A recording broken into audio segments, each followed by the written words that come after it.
तो गांधी जी ने कहा कि 12 मार्च से पहले भी दांडी कूच कर सकते हैं।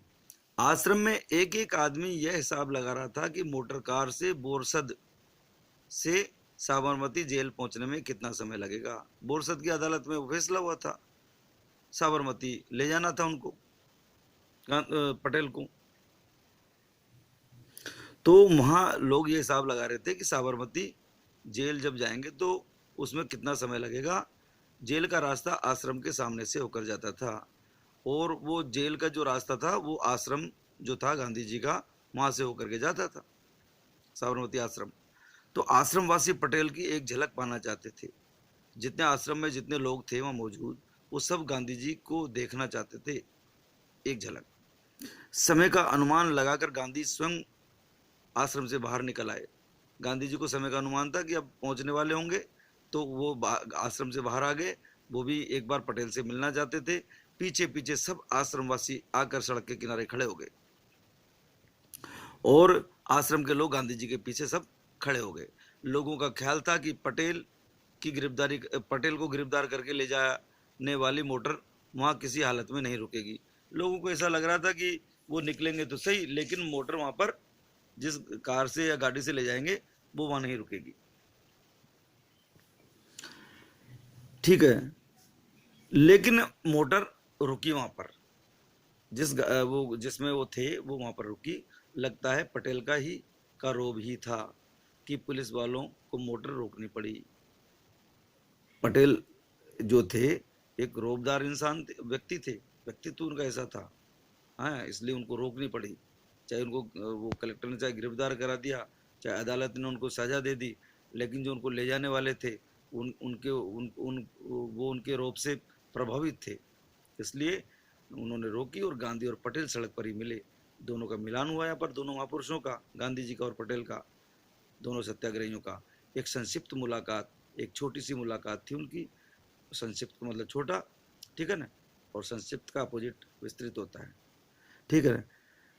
पटेल ने कार में बैठते हुए आश्रम वासियों से और गांधी जी से कहा, मैं चलता हूं, अब आपकी बारी है। उन्होंने कहा कि मैं चलता हूं, अब आपकी बारी है। अब इसका क्या अर्थ निकलता? भाई मैं तो जेल जा रहा हूं, अब आपकी बारी है, अब जेल जाने की आपकी बारी है, ये भी इसका अर्थ हो सकता है। क्योंकि जिस तरह से इन्होंने मुझे फंसाया है वैसे आप लोगों को भी ये फंसा सकते हैं, ताकि हमारा जो दांडी की जो यात्रा है वो असफल हो जाए। इसका अर्थ ये निकलता है। और दूसरा अर्थ इसका ये निकलता है कि मैं जो है सत्याग्रह आंदोलन में चलने वाला था, दांडी कूच में चलने वाला था और उसकी अगुवाई में करने वाला था, लेकिन अब मैं गिरफ्तार हो चुका हूं, तो अब मैं वो नहीं कर सकूंगा। अब जो भी कुछ करना है वो आपको ही करना है। अब जो है आप ही शेष बचे हैं, अब आपकी बारी है। ये दूसरी बात ये है।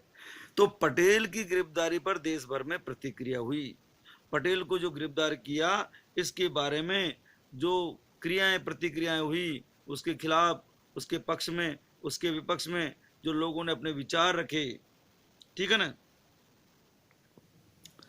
तो देश भर में लोगों ने जो उसके बारे में अपने अपने जो विचार रखे कि ये गलत हुआ है, पटेल की गिरफ्तारी गलत हुई है, कोई सही बताने वाले भी होंगे उनमें। तो प्रतिक्रिया है, तो ठीक है, क्रिया की प्रतिक्रिया है। क्रिया क्या है? क्रिया है कि गांधी जी गिरफ्तार करना और गांधी जी को सजा देना, ये तो क्रिया है। और प्रतिक्रिया क्या है? प्रतिक्रिया है कि पटेल की गिरफ्तारी गलत हुई है, ठीक है ना। तो किसी कार्य के परिणाम स्वरूप होने वाला जो कार्य है उसको प्रतिक्रिया कहते हैं।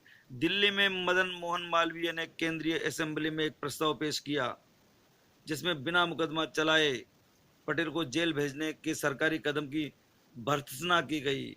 भर्त्सना यानी निंदा की गई इस कार्य की, कि मदन मोहन मालवीय ने, कि उनके ऊपर बिना मुकदमा नहीं चला और एक बार में उनको जो गिरफ्तार किया और जेल भेज दिया, सजा दे दी गई। जबकि ना जो जमानत पर छोड़ा जाता है, फिर मुकदमा चलता है, काफी दिन के बाद में फिर फैसला आता है कि इनको सजा से, इनको जो सजा दी जाए या इनको बरी किया जाए, लेकिन ऐसा नहीं किया, मुकदमा चलाया नहीं और उनको सजा दे दी गई। तो इसकी इस प्रस्ताव की उन्होंने इस पर निंदा की उन्होंने केंद्रीय असेंबली में। उस समय मदन मोहन मालवीय केंद्रीय असेंबली के सदस्य थे। प्रस्ताव पारित, पारित यानी पास करना, प्रस्ताव पास नहीं हो सका। इस प्रस्ताव पर कई नेताओं ने अपनी राय सदन में रखी। उन्होंने जो प्रस्ताव रखा था सदन में तो वो पारित नहीं हो सका और इस प्रस्ताव पर कई नेताओं ने अपनी राय भी रखी। मोहम्मद अली जिन्ना ने कहा, सरदार वल्लभ भाई पटेल की गिरफ्तारी अभिव्यक्ति की स्वतंत्रता के अधिकार, स्वतंत्रता के सिद्धांत पर हमला है। यानी जो है संविधान में अभिव्यक्ति की स्वतंत्रता होती है, कानून हो कुछ भी हो, अभिव्यक्ति की स्वतंत्रता होनी चाहिए। हम हमारे विचार रख सकते हैं कानून के दायरे में रह करके, और वही पटेल ने किया। नियम और कानूनों के दायरे में रह करके उन्होंने अपने विचार रखे और उनको गिरफ्तार कर लिया। तो ये उनके जो अभिव्यक्ति, अपने विचारों को प्रकट करने की जो स्वतंत्रता है, उनके सिद्धांतों पर ये हमला है। भारत सरकार एक ऐसी नजीर पेश करे, नजीर पेश करने का मतलब ऐसा उदाहरण पेश कर रही है जिसके परिणाम गंभीर होंगे। यानी कहा कि जो ये अभी जो जैसा ये देखने में आ रहा है, अगर ऐसा ही चलता रहा भारत सरकार का, क्योंकि भारत सरकार उस समय अंग्रेज सरकार थी, ब्रिटिश सरकार थी, तो अगर ये ऐसे ही नजीर पेश करती रहेगी, ऐसे ही उदाहरण प्रस्तुत करती रहेगी, तो इसके परिणाम इनको आगे भुगतने पड़ेंगे, जो बहुत गंभीर परिणाम होंगे। इसके बाद गांधी के राज पहुंचने के समय वह कानून लागू था जिसके तहत पटेल को गिरफ्तार किया गया था। सत्याग्रहियों ने अपनी ओर से तैयारी पूरी कर ली थी। अब्बास तैयबजी वहां पहुंच चुके थे।